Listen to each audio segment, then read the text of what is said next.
Hello प्यारे बच्चों, कैसे हैं आप लोग। मैं हूं राजेश खन्ना और आप लोग के लिए लेके आया हूं स्पेशल ग्रुप डी मैथ।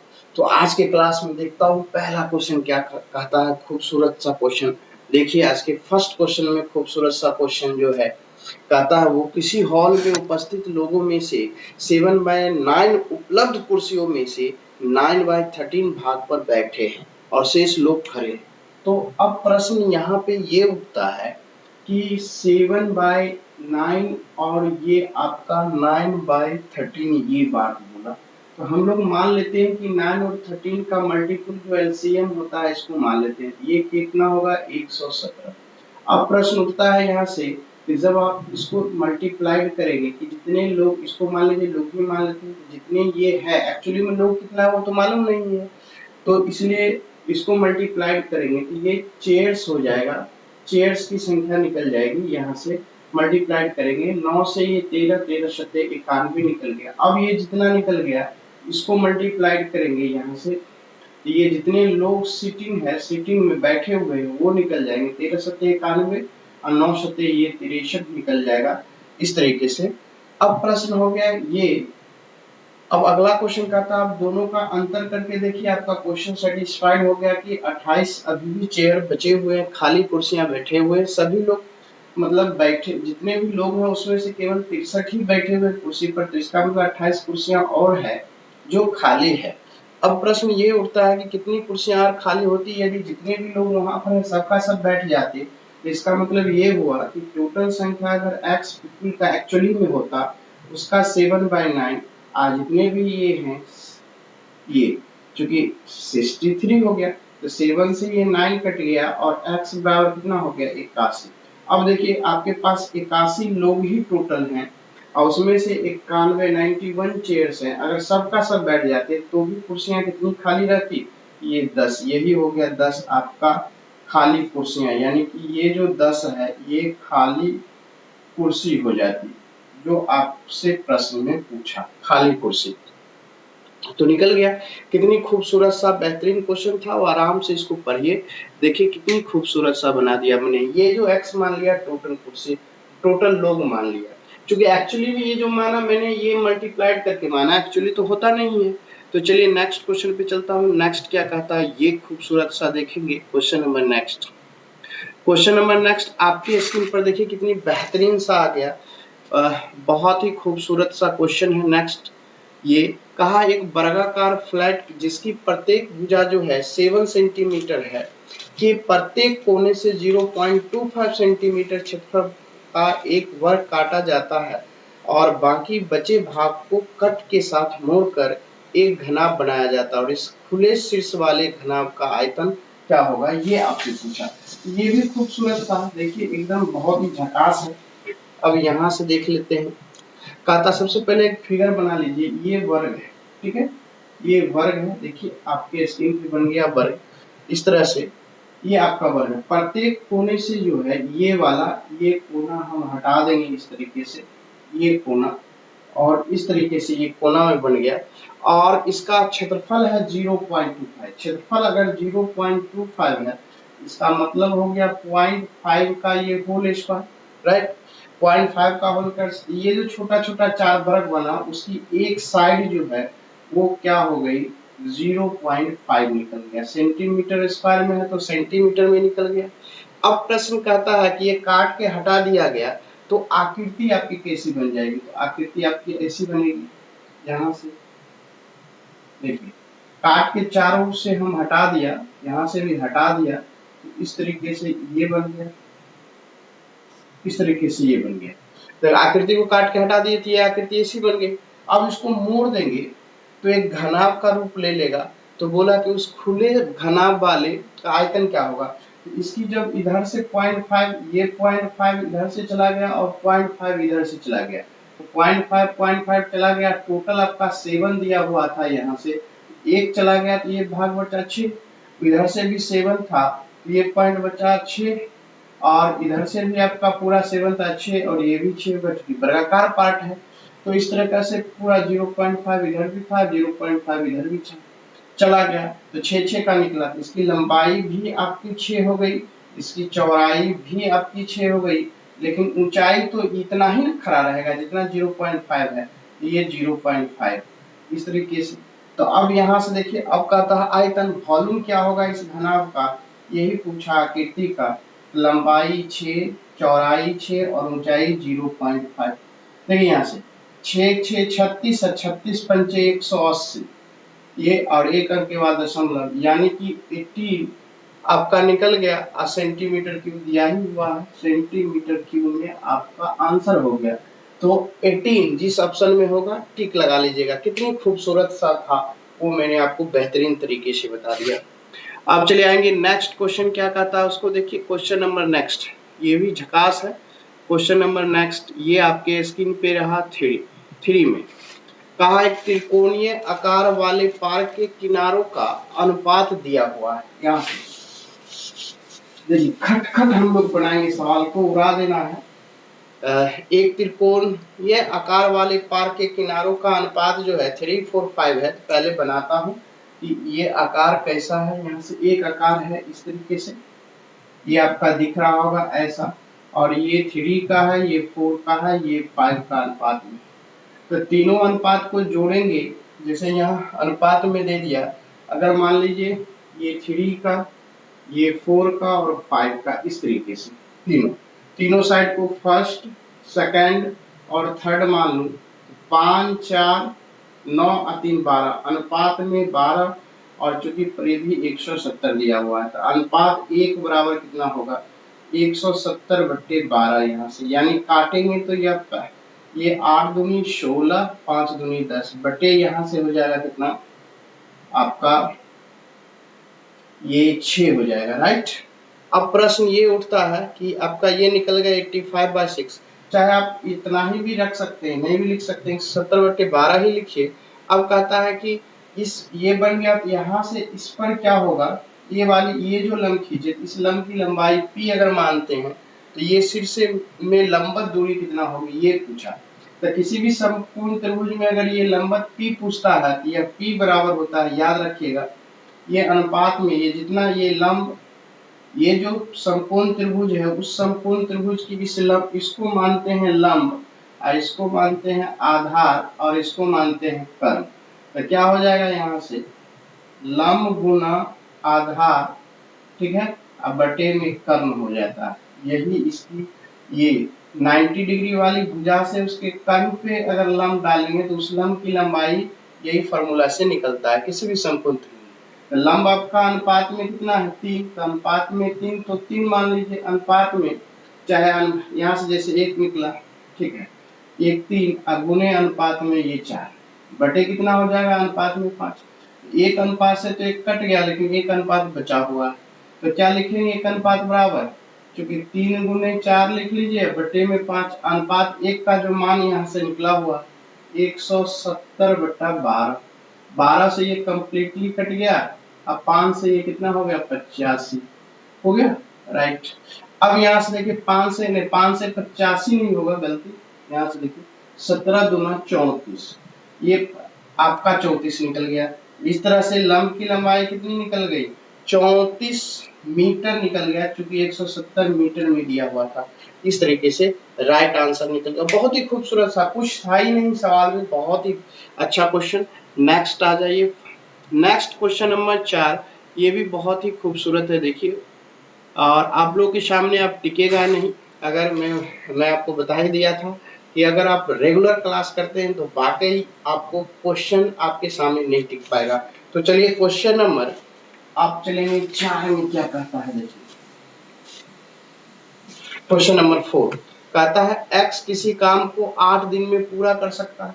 तो जब भी x जो है किसी काम को 8 दिन में पूरा करता है, और ये जो y है वह किसी काम को कहता है 10 दिन में पूरा करता है, तो कहा कि अगर दोनों मिल जाए तो साथ करे तो कितने दिन में काम पूरा हो जाएगा। मैंने इसे क्वेश्चन के लिए बताया था कि अगर दोनों मिल जाए तो इस तरह का प्रश्न हो तो दोनों को यहाँ पे मल्टीप्लाई कर दीजिए, ठीक है, और नीचे में दोनों को जोड़ के 10 और 8 18 कर दीजिए, और यही हो जाता है। हमेशा जब भी दोनों का अलग अलग टाइमिंग दिया हुआ हो और दोनों को एक साथ पूछे तो ऊपर में गुना कर देना है, नीचे में जोड़ के लिख देना है। जैसे 10 और 8 18 को जोड़ के मैंने लिख दिया। और इसमें इफिशियंसी निकाल के नहीं बनाएंगे, ये तो छुट्टियों में बनने वाला है। तो ये कितना होगा 80/18, यानी कि 2 से काटेंगे 40, नीचे में 9, यानी कि 9 चौका 36 और 4 ये 9, इतना ही दिन में काम को समाप्त कर देगा। 4:4/9।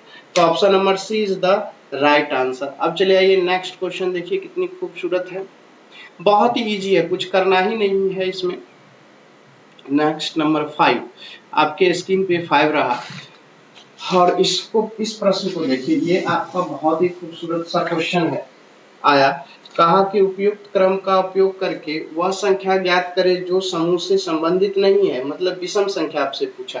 तो पहले क्या है 6 6 8, यहाँ से 6, यहाँ पे 6 6 8 5 5 3, ठीक है, हो गया 5 5 3। उसके बाद 7 3 7 2, 7 3 7 2 5, हो गया 7 3 7 2 5 लिख लिया। उसके बाद 8 8 7 8, 8 8 7 8 लिख लिया।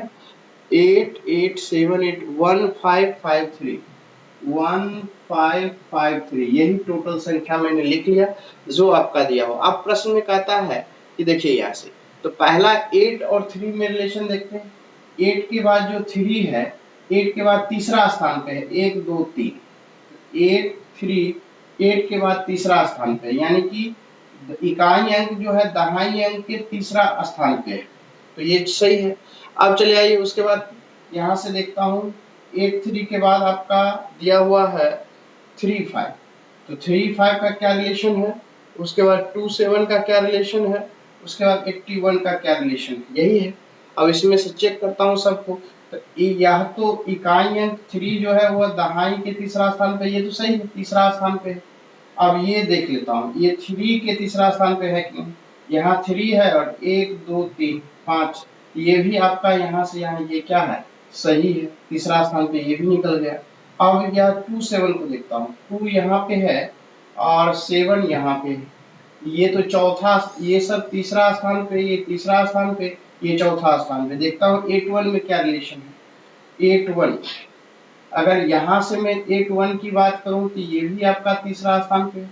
तो कहने के लिए ये वाला सब दहाई के तीसरा स्थान पे इकाई अंक है, लेकिन ये जो आपका 2 7 है वह आपका 7 जो है वो दहाई के चौथे स्थान पे है, इसलिए यही आपका और डिजिट है, यानी कि विषम डिजिट है, और यही आपका आंसर हो जाएगा जो संबंधित नहीं है।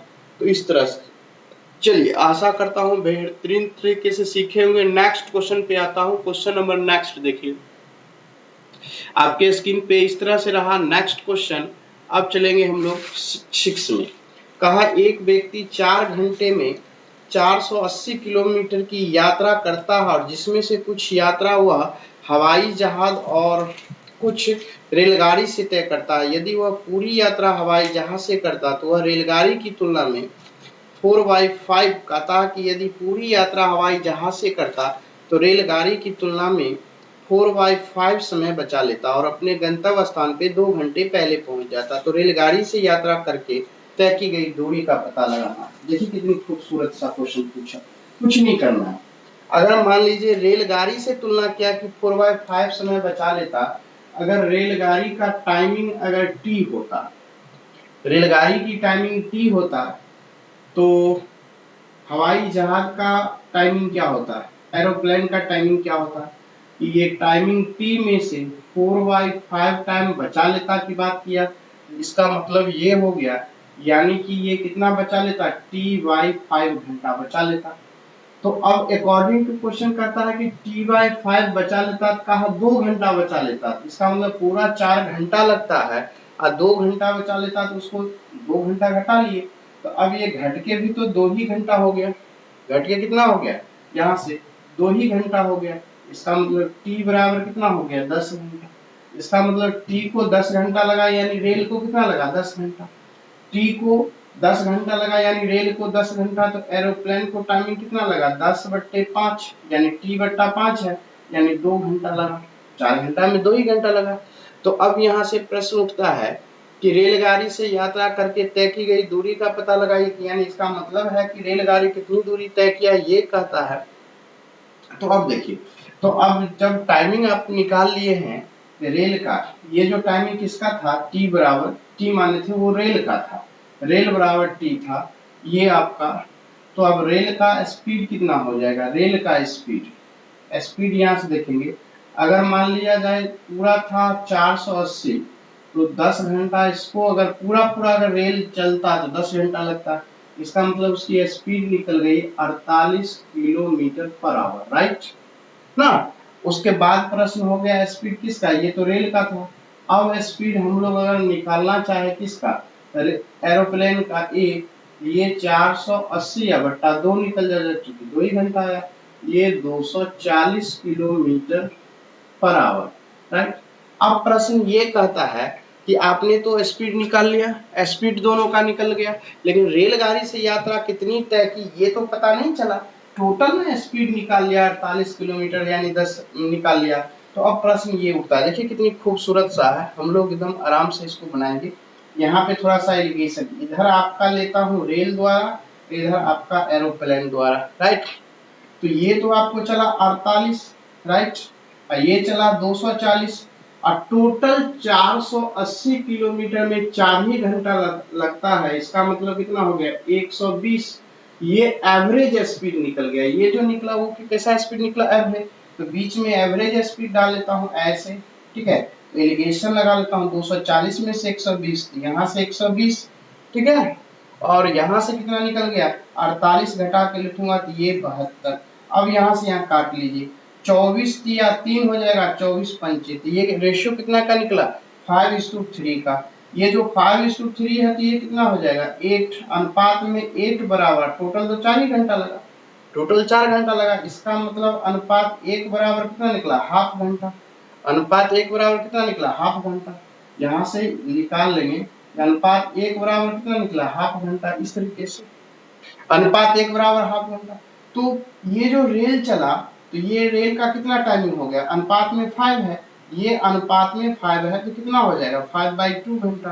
तो रेल द्वारा डिस्टेंस कितना हो जाएगा, रेल का लगा 5/2 घंटा, और ये 48 है तो ये काट देंगे यहाँ से 24, और 24 पंचे कितना 120, यानी रेल जो चला वो 120 किलोमीटर चला, और राइट आंसर आपका हो गया 120 किलोमीटर। कितनी खूबसूरत है वो देखिए, बहुत ही अच्छा क्वेश्चन।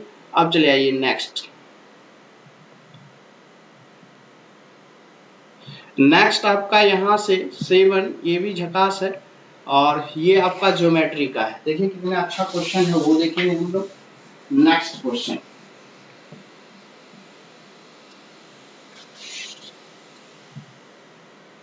क्वेश्चन नंबर नेक्स्ट कहता है एक चतुर्भुज PQRS में S बराबर 90 डिग्री है।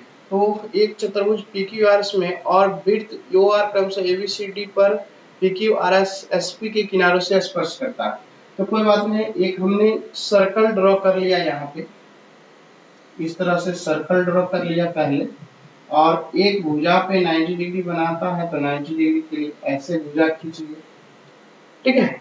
तो ये 90 डिग्री यहाँ बना लिया, 90 बनाया किस पे, तो बोला एस पे, PQRS होता है, PQRS, और इसको थोड़ा सा ऐसे बना दिया और इसको मूवमेंट करके ऐसे लिया, राइट। अब P यहाँ से, Q यहाँ से, R यहाँ से, और ये S90 हो गया, राइट। अब कहता है कि वृत्त का केंद्र जो है वो O है, यानी ये पार्ट और ये पार्ट तो बराबर हो जाएगी, या O है तो ये रेडियस तो ये रेडियस।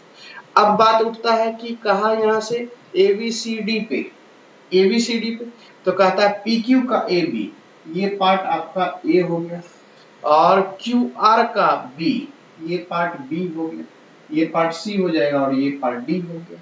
अब कहता है कि QR 38 है, QR ये 38 हो गया टोटल यहाँ से यहाँ तक।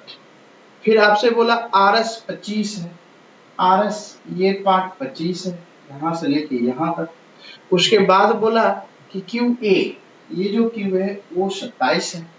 अब बोला R का वैल्यू क्या होगा, जरा गौर से देखिए R का वैल्यू क्या होगा, यहाँ से R बराबर क्या होगा, तो r के लिए हम लोग कैसे फाइंड आउट करेंगे कि r का वैल्यू क्या हो जाएगा, चूंकि ये भी r है तो ये भी r ही होगा और ये भी r ही होगा, क्योंकि दोनों बाह्य बिंदु से किसी सर्कल पर जो खींचते हैं वो क्या होता है, वो तो आपका वहां से बाह्य बिंदु के बीच यानी टेंजेंट लाइन हो गया, और आपस में दोनों टेंजेंट क्या होते हैं, बराबर होते हैं, ये r तो ये भी r, यहाँ से क्लियर हो गया। उसके बाद आपका यहाँ से देखिए कहता क्या है, r का वैल्यू क्या होगा, अगर ये 27 है तो ये भी 27 हो जाएगा, राइट, और ये 38 है तो सब ये 11 हो जाएगा तो ये भी 11 हो जाएगा, इस तरीके से, क्योंकि ये आपका तो टोटल 38 दिया हुआ है ना, तो ये इस तरीके से हो गया, और ये 11 हो गया तो r बराबर, ये 11 निकल गया तो r बराबर कितना हो जाएगा, यहाँ से 25 में से 11 गया 14, तो इस तरीके से राइट आंसर कितना निकल गया आपका 14। तो ऑप्शन नंबर में देखेंगे 14 आपका दिया हुआ है कि नहीं, बहुत ही बेहतरीन। कुछ नहीं किया मैंने, ये पार्ट सीधे मैंने एक थ्योरम लगाया, किसी भी सर्कल पर अगर है अब बाह्य बिंदु ये हो गया, इससे जो टेंजेंट लाइंस होती है वो आपस में दोनों बराबर होते हैं, अगर ये a हो जाए और यह p और q, तो यह AQ बराबर AP होता है, यही फॉर्मूला होता है, इसी फॉर्मूला से बन गया। तो बाह्य बिंदु अगर Q होगा, मैंने Q से शुरुआत किया, ये 27 दिया हुआ था AQ, और यहाँ से तो ये 27 है, बाह्य बिंदु है तो ये रेखा बराबर होगी, ये 27 तो ये भी 27 होगी, और टोटल आपका 38 दिया हुआ है, जिसमें यहाँ से लेके यहाँ 27 हो गया, तो 38 में से 27 गया आपका 11 हो गया। यह बाह्य बिंदु अब R से लिया, तो ये R से RB और RC, ये 11 है तो ये भी 11 हो जाएगा, और टोटल अब इस लाइन में आ गया, टोटल आपका यहाँ से यहाँ क्या है 25, 11 घट गया ये 14, ये 14 तो ये भी 14 हो गया, यानी रेडियस आपका कितना निकल गया 14। तो आपका राइट आंसर कितना हो गया, R इक्वल टू जो आंसर निकालना था वो 14 सेंटीमीटर में होगा, राइट आंसर हो गया। और कुछ नहीं करना, देखिए देखते देखते सवाल बन गया, कुछ नहीं, फिगर खींचे आपका आंसर निकल गया। तो जो ऑप्शन में होगा 14 वो में टिक लगा लीजिए, बहुत ही खूबसूरत। लेकिन ये थ्योरम याद रखिएगा, किसी भी सर्कल में बाह्य बिंदु से स्पर्श रेखा खींची गई जाती है, वो दोनों स्पर्श रेखाएं जो होती है वो आपस में क्या होती है, बराबर होती है, इस चीज को ध्यान में रखिएगा। अब आ जाइए नेक्स्ट क्वेश्चन, क्वेश्चन नंबर 8 क्या कहता है खूबसूरत, उसका देखिए। क्वेश्चन नंबर 8, क्वेश्चन नंबर 8 बोला यहाँ से बहुत ही अच्छा है कि A:B जो है वो आपका दिया हुआ है कितना 32:35, 32:35 इस तरीके से दिया हुआ है, और B और C क्या दिया हुआ है उसको देखिए। लेकिन आपको निकालना क्या है, AC, कोई बात नहीं है, AC ये आपका दिया हुआ है कितना 21 और 32, कुछ नहीं करना है। जब भी आपको देखिए यहाँ से A से B की तुलना, A B का रेशियो A किसके साथ तुलना हो रहा है, B का, तो A का तुलना अगर B से हो रहा है तो अगला रेशियो भी जिससे तुलना होता है उसी से अगर स्टार्ट हो, पहला रेशियो जिससे तुलना हो रहा है वही तुलना से अगर आगे वाला इक्वेशन रेशियो स्टार्ट होता है, तब तो यह डायरेक्ट आप लिख सकते हैं ABC। लेकिन आपको यहाँ से डायरेक्ट A और C का निकालना है, A:C का, तो जब भी इस तरह से मिल गया तो आपको दोनों किनारे वाले को दोनों किनारे वाले के साथ गुना करके लिख लीजिए, 32 और 21 गुना करना नहीं है, बस इस तरह से, और ये 32, अब यहाँ से यहाँ कट गया, 7 से यह 3 और 7 से यह 5, तो कितना निकल गया 3:5 इज द राइट आंसर। देखिए कितनी बेहतरीन कंसेप्ट था, और 3:5 निकल गया। जब भी आप इसको दूसरे तरीके से भी बना सकते थे, A/B और B/C को गुना करते तो भी आ जाता, लेकिन इस तरह से भी A की तुलना B से हो रही है और जिससे तुलना हो रही वही है, तो डायरेक्ट A और C को निकालने के लिए दोनों किनारे वाले को गुना किनारे वाले के साथ कर दीजिए और आपका आंसर खटाक निकल जाएगा। देखिए कितनी खूबसूरत सा आंसर था। नेक्स्ट में आ जाइए, देखिए नेक्स्ट क्या कहता है क्वेश्चन नंबर नेक्स्ट, ये भी झकास है, ज्योमेट्री का है, और आशा करता हूँ कि फिगर खींचते खींचते ही आपका आंसर आ जाएगा। देखिए कहा आपका ABCD एक वृत्त है, तो आप यहाँ से एक ABCD सर्कल बना लीजिए, बहुत ही अच्छा है, इस तरीके से सर्कल हो गया, राइट। अब कहा कि ABCD सर्कल हो गया, में अंकित एक चतुर्भुज है, इसी में एक चतुर्भुज है ऐसा, उसको भी राइट डाउन कर लेते हैं, ये वाला पार्ट कहीं से भी स्टार्ट कर दीजिए, AB और ये CD कर दिया। अब उसने बोला कि DAB मतलब ये वाला कोण, और उसके बाद बोला बी सी डी ये वाला राइट का द्विभाजक क्रमशः x और y पर वृत्त को प्रतिच्छेद करते हैं। इसका मतलब ये हो गया कि इसका भी द्विभाजक ऐसे और इसका भी द्विभाजक, जब भी दोनों का चक्रीय चतुर्भुज में जो द्विभाजक होता है वो सेंटर से गुजरता है। वो क्या होता है? सेंटर से। इसी को अगर x पे सर्कल को और इसी को y मान लेते हैं एक दूसरे को, तो ये गुजरा, तो ये xy की लंबाई क्या होगा? यही जो xy होगी, ये जो xy होगी वो क्या होगी? आपकी AC के बराबर, व्यास के बराबर, यही व्यास हो जाता है। यही आपका क्या होगा? डायमीटर हो जाएगा। डायमीटर हो जाएगा आपका, डायमीटर का मतलब व्यास, यानी कि ये अगर रेडियस r दिया हुआ है यह 2r के बराबर होगा। जिस ऑप्शन में होगा टिक लगा लीजिएगा। जब भी किसी चक्रीय चतुर्भुज की बात हो रही है, उसमें आमने सामने के कोनों के द्विभाजक की बात हो रही है, तो वो सेंटर से गुजरेगा, और सेंटर से जब भी गुजरेगा तो वो क्या हो जाएगा? व्यास कहलाएगा, और व्यास त्रिज्या का दुगुना होता है, इसलिए 2r ऑप्शन हो जाएगा। तो मैंने बोला भी था कि ये जो क्वेश्चन है वो ज्योमेट्री का है, फिगर खींचते खींचते आंसर आ जाना चाहिए। चलिए अब क्वेश्चन नंबर नेक्स्ट पे आते हैं। 10 क्या कहता है उसको देखिए, बहुत ही अच्छा क्वेश्चन। कहा यदि दो बाढ़ गेट्स, बाढ़ होता है, बाढ़ में जो छोटा छोटा नहर होता है उसमें गेट लगा होता है पानी के लिए, तो वही कहता है बाढ़ वाला गेट्स जो होता है वह ए और बी है, एक साथ काज करते हैं तो जलाशय 6 घंटा में भर जाएगा। यानी कि नहर वाला जो गेट होता है, बाढ़ में जो लगाया जाता है गेट, अगर वह किसी भी जलाशय को भरने के लिए अगर वह गेट का यूज किया जाता है, जब दोनों एक साथ करते हैं तो वो क्या होता है? कहा अगर यह ए जो है यह बी जो है, अगर दोनों एक साथ करें तो 6 घंटा में जलाशय भर जाता है। लेकिन कहा ए जलाशय को गेट बी से 5 घंटे तेज भरता है। यानी कि बी अगर x घंटा में भरता है तो ए कितना घंटा में भरता है? x प्लस 5 घंटा में 5। कहा कि गेट्स ए जलाशय को गेट बी से 5 घंटा तेजी में भरता है, तो ये गलत हो गया। ये x प्लस 5 भरता है घंटा में, तो ये जो है x ही घंटा में भर देता है। इसका मतलब 5 घंटा तेज में ये भरता है, यानी कि पहले भर देता है। तो अब कहता है कि तेज बाढ़ गेट ए जलाशय को कितने घंटे में भर देगा? तो अब ए पूछता है कितने घंटों में भर देगा।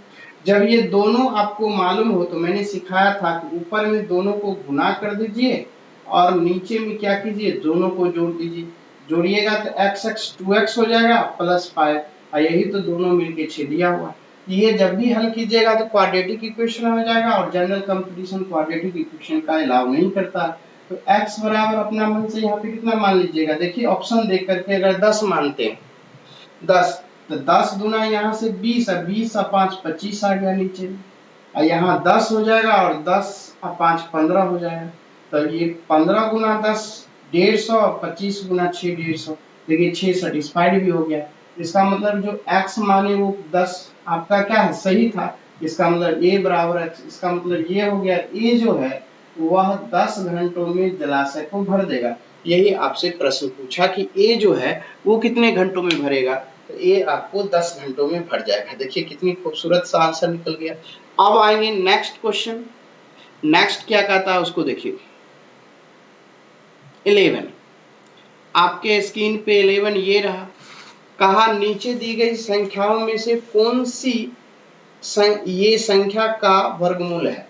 ये जो आपका दिया हुआ है संख्या, उसका मैंने आपको पिछले क्लास में भी आपका आया था इस तरह से वर्गमूल वाला बताया था आपको कि भली आपको वर्गमूल याद हो चाहे नहीं हो, अगर पूछ दे कि 102 का 104 का 111 का 112 का 131 का वर्ग कितना होगा, भले याद हो या नहीं हो, लेकिन वर्ग को देख करके मैं इतना सिखा सकता हूँ कि आप बोल दीजिएगा ये किसका है।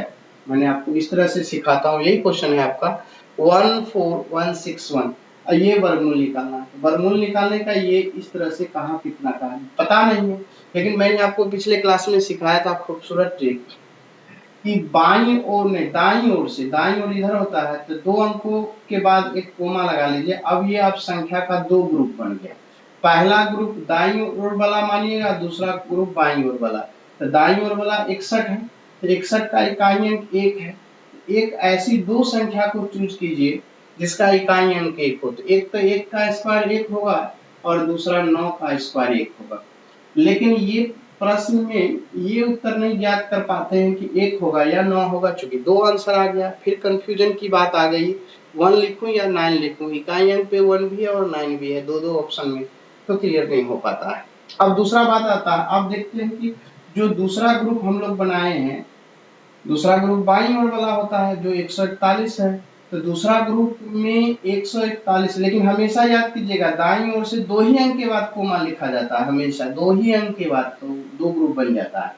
और ये इसमें 2 अंक फिक्स रहता है, लेकिन इसमें 1 अंक की भी हो सकता है, 2 की, 3 की भी हो सकती है।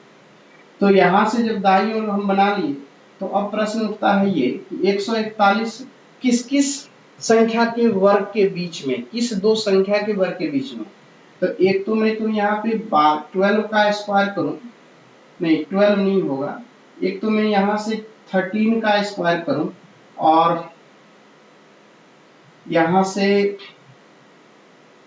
13 भी चला जाएगा ज्यादा, एक 11 का स्क्वायर करूं और दूसरा 12 का स्क्वायर करूं, तो 12 का स्क्वायर कितना हो जाएगा 144 और 11 का स्क्वायर कितना होगा 121, ठीक है राइट। अब प्रश्न उठता है कि 121 और 144 के बीच में 121 है या नहीं है, 121 और 144 के बीच में 141 है, इसका मतलब ये हो गया कि बीच वाला हमने फिक्स कर लिया कि 11 और 12 के स्क्वायर के बीच में 141 है, तो 11 और 12 में से छोटी कौन है 11, तो हमेशा 11 जो है वो लिख दिया जाता है, ये फिक्स हो गया। अब लेकिन इसका इकाई अंक खाली है, इकाई अंक लिखने के लिए क्या करते, हमेशा 2 अंक पहले फिक्स कर लेंगे कि उन दोनों के बीच में कौन सा है कि नहीं, अगर मिल जाएगा तो जो छोटी संख्या होगी वो लिख दिया जाता है। तो हमने दाहिनी तो फिक्स कर लिया, अब इकाई अंक लिख देंगे तो आपका पूरा वर्ग निकल जाएगा। ये मैं बताता हूँ इसलिए देरी लग रहा है, लेकिन जब आपको याद हो जाएगा तो सेकंडों में सवाल बन जाता है। अब देखिए 11 12 का गुणनफल, इस 11 और इस 12 का गुणनफल कीजिएगा तो 132 आता है। अब आप ही बताइए 132 से ये ज्यादा है या 132 से कम है, 11 12 के 132 से 141 क्या है, 132 से 141 क्या है आपका, गौर से देखिए 131 से 141 जो है 132 से बड़ा है, तो बड़ा है तो इस 9 1 और 9 में बड़ा कौन सा है 9, यहाँ पे 9 लिख दीजिए। क्लियर हो गया। तो देखिए झकास तरीके से बना या नहीं बना, आप भी बताइए झकास तरीके से बना, कि ये कंसेप्ट जब भी आपको रहेगा तो कभी दिक्कत होनी नहीं देगा, भले आपको याद हो या नहीं हो, आपसे ये वर्ग निकल जाएगा, कोई भी वर्ग हो आपको निकल जाएगा। चलिए नेक्स्ट क्वेश्चन पे चलता हूँ, नेक्स्ट क्या खूबसूरत सा है वो क्या कहता है उसको देखता हूँ। Question number next, question number next आपका ये रहेगा, कहा वह सबसे छोटी संख्या बताइए जिसे 63 और 105 जो है, यानी आपसे प्रश्न पूछा कि वह संख्या बताइए जिसे 63 और 105 से भाग देने पर प्रत्येक हाल में शेष जो है 4 बचे, ऐसा प्रश्न किया। तो कोई बात नहीं, तो हम लोग क्या करेंगे 63 और 105 का एलसीएम निकालेंगे, ठीक है। तो एलसीएम कितना होगा, अगर इसको मैं करूं तो 7 गुने 9, 9 सत्ते 63 ये हो गया, और इसको मैं करूं तो 15 सत्ते 105, राइट।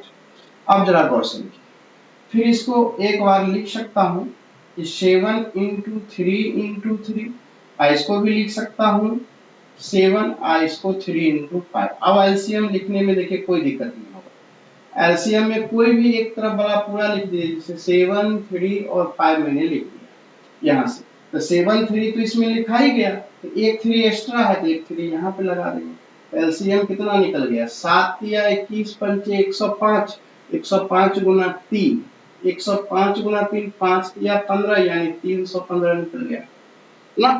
आपसे प्रश्न क्या कि प्रत्येक दशा में शेष जो है 4 बचे, तो यहाँ से संख्या क्या होगी, यानी कि नंबर्स आपसे पूछा कि वो नंबर्स क्या होंगे, तो नंबर्स बराबर होता है एलसीएम, जब प्रत्येक संख्या में 4 शेष बचे तो जो एलसीएम निकलता है उसको में 4 जोड़ दिया जाता है, 315 प्लस 4 और इस तरफ से 319 आपका राइट आंसर हो गया। तो आप देखिए चूंकि आपका कहता है जब भी आप 63 से भाग दीजिए तो 315 तक का पूरा कट जाएगा, शेष कितना होगा 4 बचेगा कि नहीं बचेगा, तो इस तरह जब भी बोलेगा शेष 4 बचता है तो जो एलसीएम होता है निकाल करके और आप जो शेष बचे उसको ऐड कर दीजिए, वही संख्या निकल जाएगा। तो चलिए नेक्स्ट खूबसूरत सा क्वेश्चन देखता हूं, नेक्स्ट खूबसूरत सा क्वेश्चन आपका निकल गया। देखिए क्वेश्चन नंबर ये है आपके सामने 13 में, और ये पिरामिड से रिलेटेड है।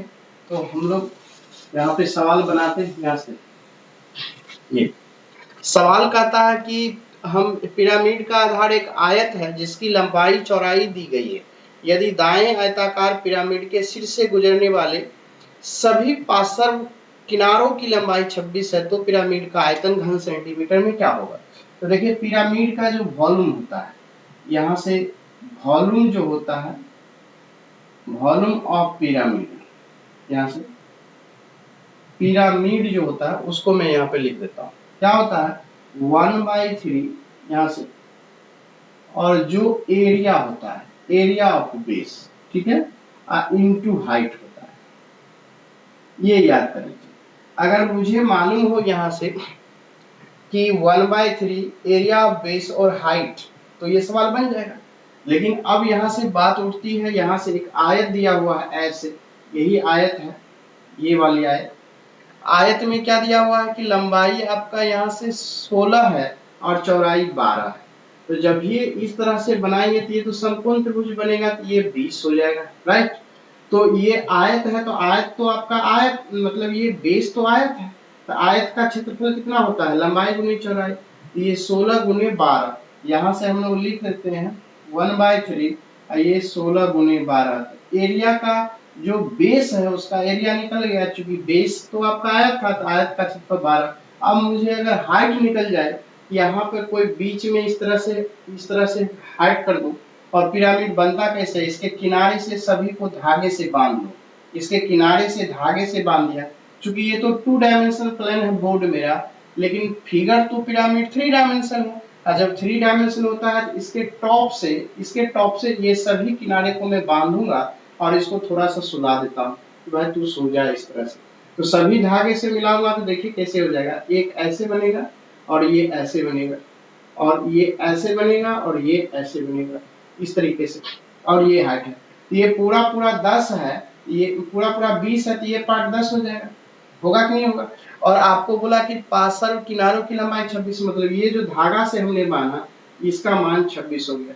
ये तो समकोण त्रिभुज बना कि नहीं बना, ये 10 है, चूंकि यहाँ लंब है तो 9, चूंकि फिगर 3D है इसलिए आपको स्पष्ट नहीं, चूंकि यहाँ तो खड़ा है, इस रेखा पे खड़ा है और इसको मैंने सुला दिया, तो ये पूरा 20 था, तो ये 10 और ये 26 है, ये समकोण त्रिभुज बना, तो ये पार्ट्स कितना हो जाएंगे, वही होगा, ये 10 और 26, चूंकि 26 का स्क्वायर होता है कितना आपका 676, 100 घटेगा 576, यानी कि ये जो कितना निकल जाएगा 24, यानी कि ये पार्ट कितना निकल जाएगा, तो ये जो ऊंचाई अगर h हो जाए तो h बराबर क्या होगा रूट अंडर, यहाँ से देखिए 26 का स्क्वायर माइनस 10 का स्क्वायर, तो 26 का स्क्वायर होता है कितना, यहाँ से 676 और ये होता है 100। जब इसको आप निकालिएगा तो ये 576 और ये 24 हो जाएगा, इस तरीके से हुआ कि नहीं हुआ 24। तो ये आपका ऊंचाई निकल गया, और जब ऊंचाई निकल गया तो यहाँ से ऊंचाई लिख दीजिए। तब आपका 3 से काटेंगे कितना निकल गया, 3 से यह 8। अब इसको गुना करके लिख लीजिए, जब काटिएगा तो देखिए 12 × 96 और 16 × 96 बराबर कितना होगा, 16 × 6 16 96 का 6 बचा 9 और 16 9 144 यानी 153। तो इस तरह से 1536 उस पिरामिड का क्या निकल गया, आपका आयतन निकल। देखिए आयतन निकालना है आसान ही, लेकिन उसमें एक ट्विस्ट पॉइंट दे दिया कि ऊंचाई निकालने की बात, तो ऊंचाई निकालने का फॉर्मूला इधर से मैंने निकाल के बता दिया, और ये निकालना सीख लीजिए तो पिरामिड आपका यूं बन जाएगा। बहुत ही झकास क्वेश्चन है। नेक्स्ट पे आता हूं, क्वेश्चन नंबर नेक्स्ट देखिए, ये भी बहुत खूबसूरत सा क्वेश्चन है, एकदम देखते ही टिक लगा देने वाला। आपको कहता है नेक्स्ट क्वेश्चन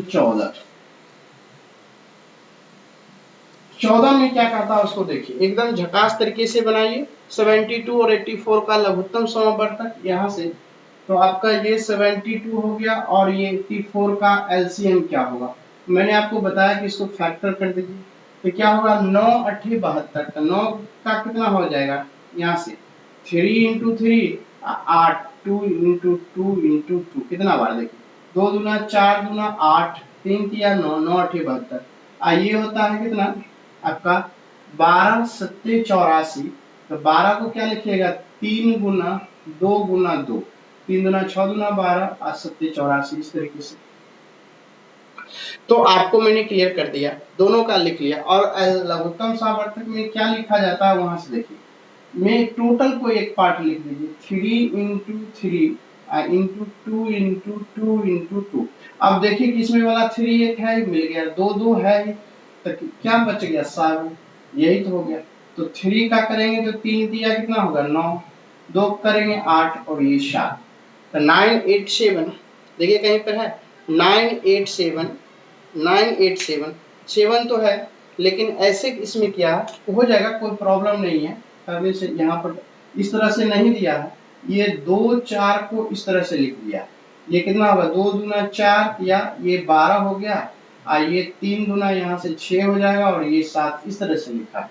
तो आप भी देखिए 12 6 7, option number A is the right answer. जो ऑप्शन ए में होगा वही आप टिक लगा लीजिए। ऑप्शन नंबर ए में क्या हो जाएगा, राइट आंसर हो जाएगा। तो ये इस तरह से खूबसूरत सा आंसर निकल गया, आ गया। ये बहुत ही प्यारा सा, जो ऑप्शन में होगा वो टिक लगा लेंगे। 12 6 जिस रूप से है एलसीएम निकालना, इसे फैक्टर मेथड से बोला जाता है इसको।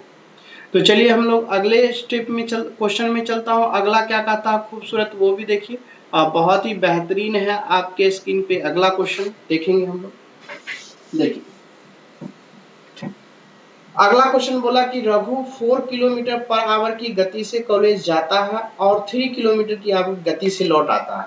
मतलब अगर कॉलेज की दूरी यहाँ से होगा और जब ये जाता है, घर से जाता है तो पूरा एनर्जी आता है 4 किलोमीटर पर आवर से, लौटता है ये जाता है, क्योंकि ये उसका हाउस है, ये उसका स्कूल है, लौटता है तो 3 किलोमीटर पर आवर के स्पीड से। तो कहता है जाने और आने में जो समय लगा उसको, वो लगा कितना, जाने आने में जो समय लगा वो टाइम लगा उसको 5.95 आवर्स लगा, यानी कि घंटा लगा। तो आपसे प्रश्न ये पूछ दिया तो उसके घर और कॉलेज के बीच की दूरी क्या, जब भी जाने और आने के, चूंकि डिस्टेंस तो सेम ही है, गया तो स्पीड ज्यादा था, लौटा तो थोड़ा सा एनर्जी डाउन हो गया, चूंकि पढ़ा हुआ तो थोड़ा थक गया, तो इसके कारण थोड़ा सा आने में क्या होता है, सुस्ती होता है, चलो घर ही पहुंचते हैं, धीरे धीरे स्पीड से आ गए। लेकिन जाने के क्रम में टाइमली पहुंचना होता है, इसलिए स्पीड बढ़ा के और स्पीड को मेंटेन करके हम लोग चले जाते हैं लोग स्कूल। आने में थोड़ा स्पीड कम जाती है। तो बोला दूरी कितना होगा, तो जब भी आने जाने की इस तरह से रहे तो दूरी बराबर हमेशा याद रखिएगा, यहाँ से देखिए टोटल टाइम, जो टाइम होता है इस तरह के प्रश्न में, टाइम टी और स्पीड, जाने वाला अगर s1 हो, आने वाला अगर s2 हो, तो ऊपर में हमेशा होता है गुना करके और नीचे में हमेशा होता है दोनों को जोड़ करके, राइट, याद रखिएगा इस तरह के प्रश्न में। तो क्या हो जाएगा यहाँ पे t हो जाएगा, t तो आपका दिया हुआ है 5.95, राइट, और गुना कर दीजिएगा ऊपर में, तो 4 गुना 3 कितना हो जाएगा 12, ठीक है। नीचे में क्या हो जाएगा 4 और 3 यहाँ से 7। अब 7 से इसको काट दीजिए, 7 से काटिएगा तो क्या हो जाएगा 0.8 से 56 और 7 बचे 35। अब 12 से गुना कर लीजिए, 12 पंचे 60 का 6, ठीक है, कितना हो जाएगा ये। आप देखिए कितना अच्छा क्वेश्चन हो गया कि 12 पंचे 60 का, यहाँ से 12 96 6 102, 102 यहाँ पे लिख लेंगे 2 अंक के बाद दशमलव, तो कितना आ जाएगा 10.2 किलोमीटर। कितना आ गया आपका राइट आंसर 10.2 किलोमीटर, यानी दूरी हो गया। और इस तरीके से राइट आंसर निकल गया। तो इस तरह से खूबसूरत सा आंसर निकल जाता है, आपको कुछ नहीं करना है, जैसा ही मैंने बताया उसको याद करके रखिएगा। ये फिगर वगैरह खींचने की जरूरत नहीं पड़ेगा, ये तो मैं फिगर इसलिए खींच देता हूँ यहाँ दिमाग में एक बार बैठ जाए, फार्मूला बैठेगा तो बस ये 2 अंक लिखिएगा, परीक्षा में ये 2 अंक लिखिएगा, आपका आंसर निकल जाएगा। फार्मूला इसलिए लिखता हूँ ताकि आपको दिमाग में सेटअप हो जाए खूबसूरत सा। चलिए अब हम लोग आएंगे नेक्स्ट क्वेश्चन। नेक्स्ट क्या कहता है उसको देखिए। नेक्स्ट में बोला 16 में, यहाँ पे कहा दो संख्याएं 15 और 11 के अनुपात में है, यदि उसका मौसा 13 हो तो बड़ी संख्या क्या होगी। बहुत ही अच्छा क्वेश्चन है। देखिए यहाँ से आपका दो संख्याएं दी गई है, यानी पहला संख्या और ये दूसरा संख्या, बोला यहाँ से 15 और यहाँ से 11 है, राइट, यहाँ पे 15 और 11 है। बोला कि उनका मौसा 13 हो तो बड़ी संख्या क्या हो जाएगी, यानी मौसा का मतलब HCF 13 हो तो देखना है कि इस अनुपात जो दिया हुआ उसमें बड़ी संख्या कौन सी है, अनुपात में बड़ी है, तो बड़ी में है तो उसी को 900 से गुना कर दीजिए 13 से, तो वही संख्या निकल जाएगा कितना, 15 तिया 45, 5 4 और 15 4 19, यानी यही संख्या 195 जो होगी वो आपका बड़ी संख्या हो जाएगी। इसी तरह से जब भी एचसीएफ दिया हुआ हो, अगर बड़ी पूछेगा तो बड़ी अनुपात में गुना कर दीजिएगा बड़ी संख्या, अगर छोटी पूछता है तो छोटी अनुपात में गुना कर दीजिएगा तो छोटी निकल जाएगा। इस तरह से राइट आंसर निकल जाएगा। चलिए हम लोग नेक्स्ट में चलता हूँ, नेक्स्ट क्या कहता है। नेक्स्ट भी खूबसूरत सा है, देखेंगे हम लोग नेक्स्ट पे। देखिए कहा प्रश्न का उत्तर देने के लिए कौन सा कथन पर्याप्त है। बहुत ही अच्छा, देखिए 17 भी आपके स्क्रीन पे इस तरह से रहा। कहा कि श्रृंखला में पहली 10 संख्याओं का योग ज्ञात करें और पहली संख्या 2 और 10वीं संख्या, यानी पहला स्टेटमेंट के अनुसार। देखिए पहला, क्योंकि कथन तो आपको दे ही दिया, अब पहला स्टेटमेंट के अनुसार करना क्या है, यहाँ से चाहे पहला स्टेटमेंट के अनुसार अगर हम करेंगे यहाँ पे तो क्या कर सकते हैं। पहला स्टेटमेंट में दिया हुआ है कि पहली संख्या 2 हो और 10वीं संख्या 20 हो, तो पहला को हम पहली संख्या 1 को 2 और बोला कि 10वीं संख्या, मतलब 10वीं संख्या का मतलब क्या, अगर लास्ट संख्या 10 संख्या का जोड़ना है, 10वीं दिया हो, इसका मतलब 10वीं संख्या लास्ट हो गई, लास्ट 20 हो गई। तो योग क्या होता है, n बराबर दिया हुआ है कि 10 ही संख्या का जोड़ना है, तो अगर सम निकालना हो तो सम बराबर क्या होता है, यहाँ से n/2 और फर्स्ट प्लस लास्ट। तो अगर पहले स्टेटमेंट से तो आपका आंसर निकल जाएगा, क्योंकि हमको आंसर नहीं निकालना है, क्योंकि ए भी आपका गिवन है, एल भी गिवन है, एन भी गिवन है, इसमें तो कुछ बचा ही नहीं। तो पहले स्टेटमेंट से ही हम श्रृंखला में पहली 10 संख्या का योग ज्ञात कर सकते हैं, दूसरा स्टेटमेंट पढ़ने की कोई जरूरत ही नहीं है। इसलिए option number A is the right answer. जिस ऑप्शन में दिया हुआ है, क्योंकि ऑप्शन नंबर ए ही में दिया हुआ है कि कथन एक पर्याप्त है, तो ए से ही आपका आंसर निकल, यही फॉर्मूला होता है। मुझे आंसर नहीं निकालना, क्योंकि आंसर निकालने की कोई जरूरत नहीं है। उसने बोला कौन सा कथन से आंसर निकल सकता है, तो आंसर जो है पहले स्टेटमेंट में जो दिया हुआ था 2 और अंतिम 10वीं 20, तो चूंकि 10 ही संख्या का निकालना है, जो 10वीं दिया हुआ है इसका मतलब अंतिम संख्या दी गई है, तो 10वीं और पहली, और इस तरह से निकल गया, ये आपका आंसर निकल गया। तो चलिए हम लोग नेक्स्ट क्वेश्चन पे चलता हूँ। क्वेश्चन नंबर नेक्स्ट क्या कहता है उसको देखिए, ये रहा क्वेश्चन नंबर नेक्स्ट। कहा बिलियन में पानी की 320 ग्राम मात्रा में समान नमक की मात्रा 33 ग्राम है और द्रव्यमान प्रतिशत द्वारा द्रव्यमान के संदर्भ में बिलियन की सांद्रता की गणना कीजिए। इस तरीके से यहाँ पे कहा कि सांद्रता की गणना कीजिए, तो जब भी प्रतिशत निकालना हो तो इसका कुछ नहीं, 33 है ग्राम और उसको जोड़ दीजिए 320 और प्लस 33, और चूंकि सांद्रता निकालना 100% में, ये निकल गया, इसका कितना होगा 33, अब बाई यहाँ से 353 इंटू 100, इसको काट दीजिएगा और इस तरीके से आपका आंसर आ जाएगा। बहुत ही खूबसूरत है आपका यहाँ से, तो ये लगभग में 9 जो है 35% में आ जाएगा, 9.35% में, ग्राम नहीं परसेंट में चेंज करने के लिए बोला। सांद्रता की गणना कीजिए, वो प्रतिशत में दीजिएगा, राइट, इस तरीके से निकल जाएगा 9.35।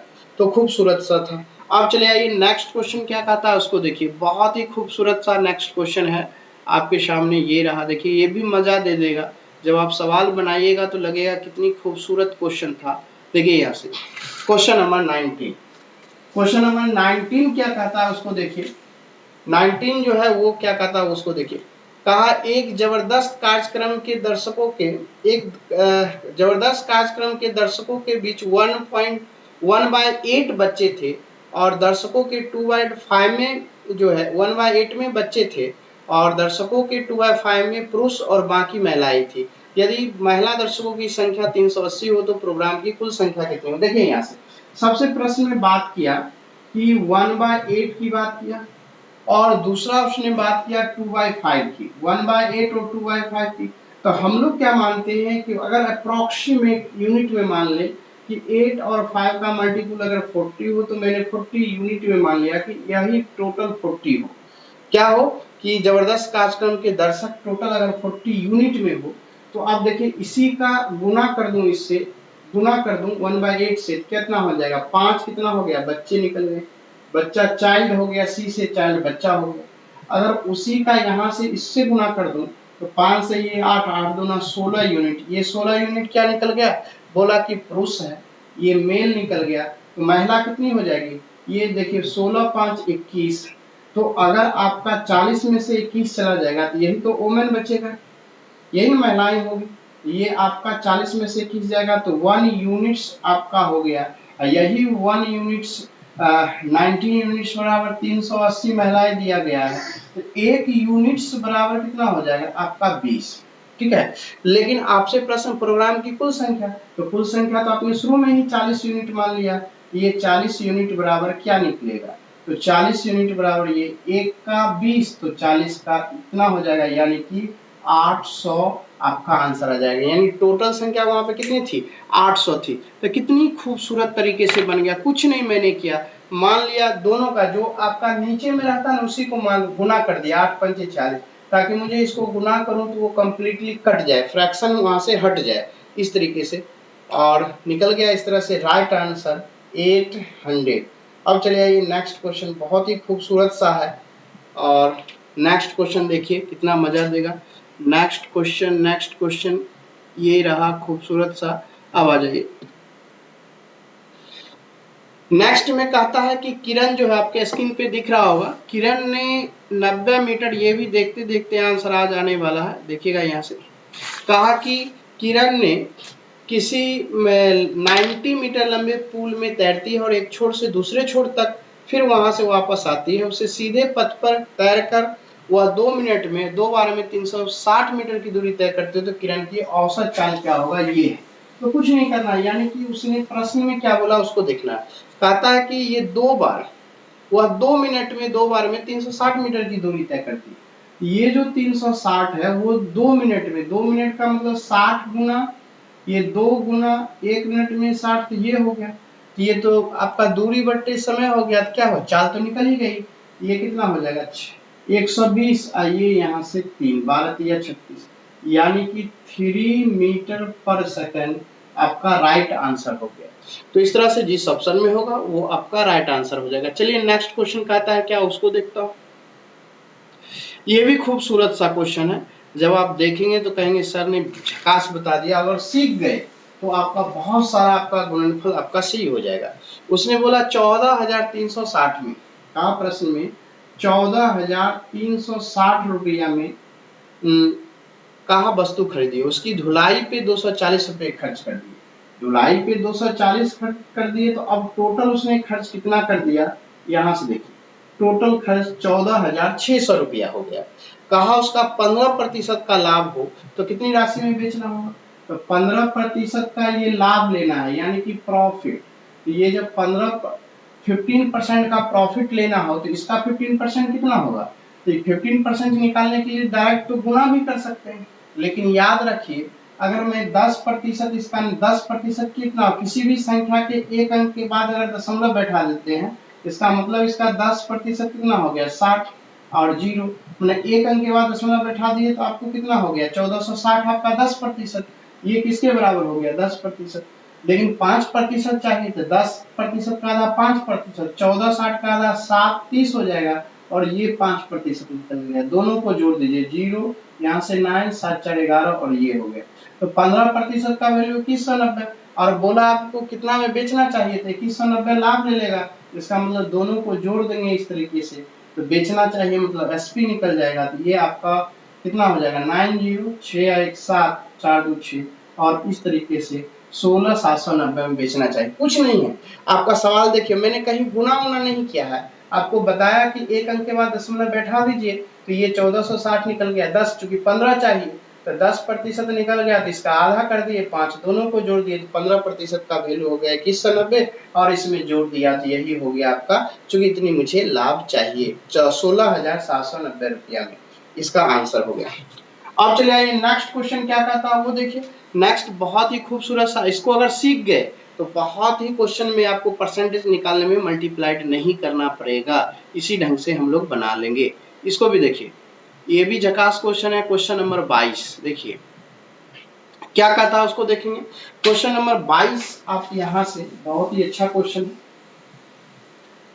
कहता है एक कक्षा में 28 लड़के और कुछ लड़कियां थी और एक परीक्षा में लड़कों और द्वारा प्राप्त औसत, यानी कि यहाँ से बॉयज का जो है, ये बॉयज का है 12.5 और गर्ल्स का जो एवरेज है वो है 14.5 और टोटल एवरेज जो है वो 13.1 है।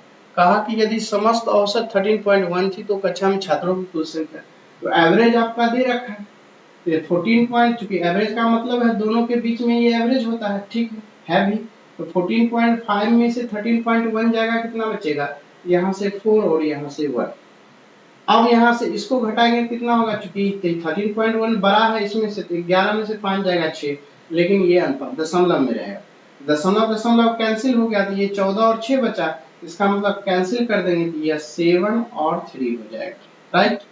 अब ये देखिए 7 और 3 हो गया और टोटल यहाँ से क्या, कि 28 लड़का दिया हुआ है, तो 7 यहाँ से अनुपात में 7 को अगर 4 से गुणा करते हैं, यही तो 28 दिया हुआ है, लड़का 28 दिया हुआ है, 7 अनुपात में 7 बराबर 28, यानी 7 में कितना गुणा करेंगे तो 4, तो 1 अनुपात 1 का वैल्यू 4 निकल गया। बोला टोटल संख्या कितनी चाहिए, तो चूंकि अनुपात 4 से, इसको भी 4 से गुणा करेंगे तो गुना कितना हो जाएगा 4, यानी कि कितना होगा 12। चूंकि टोटल संख्या पूछा तो 28 और 12 मिलकर कितना हो जाएगा 40, यानी उस कक्षा में आपके 40 छात्र हैं, तो इसलिए आंसर हो गया 40। तो इस तरह से 40 जिस ऑप्शन में होगा टिक लगा। देखिए कितनी खूबसूरत सा आंसर है, बहुत ही झकास तरीके से बन गया। अब आ जाइए नेक्स्ट, नेक्स्ट भी बहुत अच्छा है, देखता हूं नेक्स्ट क्या कहता है। चूंकि रेलवे स्पेशल ग्रुप डी में पूछा हुआ क्वेश्चन है, तो आपको मैं एक बार फिर से बता दूं, इसको जनरल रूप से नहीं लेना है कि ग्रुप डी में ही है, तो क्वेश्चन का लेवल देख लीजिए, क्वेश्चन आपकी कितनी स्टैंडर्ड है। आपसे प्रश्न में बोला यहाँ से देखिएगा, कहा कि x इक्वल टू, अगर मान लीजिए दो रूट्स हो, अल्फा रूट्स हो एक बीटा हो, तो क्वाड्रेटिक इक्वेशन क्या बनता है, अगर रूट्स अगर मालूम हो जाए अल्फा बीटा, अगर क्वाड्रेटिक इक्वेशन लिखने की बात करें तो वो होता है x minus alpha into x minus beta, यही इक्वेशन होता है। तो उसी तरह से यहाँ भी तो रूट्स मालूम है, रूट्स क्या है, x इक्वल टू 1/7 मालूम है, फिर x इक्वल टू -1/8, दो रूट्स तो मालूम है यहाँ भी। जब रूट्स मालूम है तो इक्वेशन क्या हो जाएगा, x माइनस एक बार 1/7 इंटू क्या हो जाएगा x माइनस माइनस माइनस ये प्लस कर देगा 1/8, यही तो 0 हो गया। अब 7 से करेंगे तो यह 7x माइनस 1, और यहाँ से क्या हो जाएगा बटे में 7, और यहाँ से क्या हो जाएगा 8x प्लस 1 और बटे में 8, इस तरह से 0, और 7 8 उधर जाके कंप्लीटली जो है 7 8 उधर जाके कंप्लीटली क्या हो जाएगा आपका 8 सते 0 इंटू 8 सते 56। तो अगला यहाँ से क्या बनेगा 7x minus 1 into 8x plus 1, और ये 0 से किसी भी चीज को गुना करेंगे तो 0 होगा। तो देखिए मैंने थ्योरी ही बता दिया, जब अल्फा और बीटा दो रूट्स मालूम हो तो quadratic equation x minus alpha x minus beta लिखा जाता है, याद कर लीजिए। यहाँ भी तो अल्फा बराबर ये बीटा बराबर ये, तो बस x minus alpha x minus beta लिखिए, हल कर दीजिए, वही इक्वेशन आ जाएगा। जिस ऑप्शन में हो टिक लगा लीजिए, बहुत ही खूबसूरत सा था। अब चलिए आइए नेक्स्ट क्वेश्चन देखता हूँ क्या कहता है। क्वेश्चन नंबर नेक्स्ट ये आपका बहुत ही खूबसूरत है, देखिए क्या कहता है क्वेश्चन नंबर नेक्स्ट। हम लोग नेक्स्ट में आएंगे, कहा 3 साल में 5,000 रुपए चक्रवृद्धि ब्याज क्या होगी। तो कहता आपका 3 इयर्स है, लेकिन रुपया आपका 5,000 है, ठीक है, और चक्रवृद्धि ब्याज की बात कर रहा है सिर्फ। उसमें कह रहा है कि पहले वर्ष के लिए 4%, दूसरे के 3 और तीसरे के 2, मैंने पहला वर्ष अगर निकालेंगे तो 4% से निकालेंगे, ये पहला वर्ष हो गया। दूसरा वर्ष निकालेंगे तो वो कहा 3% से निकालिए, और तीसरा वर्ष निकालेंगे ये कहा आपका 2% से निकालिए, राइट। तो अब प्रश्न बात ये उठता है कि अब तीनों वर्ष के मिला के चक्रवृद्धि ब्याज सीआई क्या होगा। तो जब पहले, चूंकि आप कभी भी बनाइए तो फॉर्मूला से बनाइएगा तो मल्टीप्लाई करना बहुत टफ हो जाएगा, लेकिन जो मैं लीनियर मेथड बताता हूँ कि पहले वर्ष की बात कर रहा है, तो पहले वर्ष में तो एक ही मूलधन है 5%, ये तो सीआई की ऐसा की तरह बन जाएगा, साधारण ब्याज की तरह। तो इसका 4% कितना हुआ, डबल जीरो चला गया तो 50 चौका कितना हो जाएगा आपका 200। तो पहले वर्ष में 200 रुपया केवल ब्याज हो गया, राइट।